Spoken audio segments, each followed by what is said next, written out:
Delegação União Europeia, diretor da Ásia no Pacífico, lihusi direção-geral Parceria Internacional, Piteris Ustup, embaixador União Europeia Timor-Leste, representante Banco União Europeia, ao encontro Presidente da República, José Ramos Horta, e a Palácio Presidencial Aitara Clarandili. Ia encontro qualia com a relação cooperação entre Timor-Leste e a União Europeia, inclui apoio para desenvolvimento, estabilidade regional no parceria e a área economia, educação no mudança climática. Embaixador União Europeia e Timor-Leste, Thorsten Barkfried, afirma se formaliza acordo do governo Timor-Leste e a área economia no mos acordo financiamento CIRA, criação no desenvolvimento negócio sustentável, no economia circular, no digitalização e a área justiça. With the discussion with the President, we discussed our joint cooperation between the European Union and Timor-Leste. We are a long-standing partner since independence. We congratulated the President and the country for 24 years of independence, but also for the accession to ASEAN. As European Union, we are a close partner in supporting the economic development and the integration into ASEAN. We are a partner in development of forestry, of digitalization, and of green transition.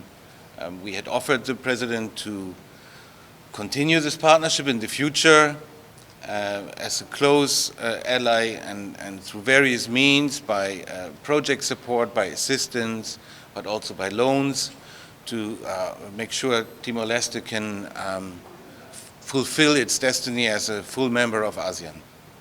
Encontro na Bequim Sirahalo com o Sr. Presidente, né? Tomai primeiro congratula o desenvolvimento no Bequim Timor-Leste halo, mas seria acordo de cooperação no Bequim se assina o governo Timor-Leste, depois atualmente na fatinha parceria na Bequim União Europeia o Timor-Leste e a cooperação, a digitalização, nós apoio a microeconômico, nós a médio microeconômico, nós a medium size, que está apoio a suporta desenvolvimento econômico Timor-Leste, nós a parte nós a área justiça, né, que a concentra a digitalização e não nós tira mais e nemos a tu hare o insa tira e a período da tu prepara cooperação ba ciclo que tu ir mais o insa tu hare o governo o insa maxira bel apoio a metinha que tam parceria Timor-Leste com a União Europeia. Encontro reforçamos compromisso de em relação diplomática no cooperação internacional entre Timor-Leste e a União Europeia.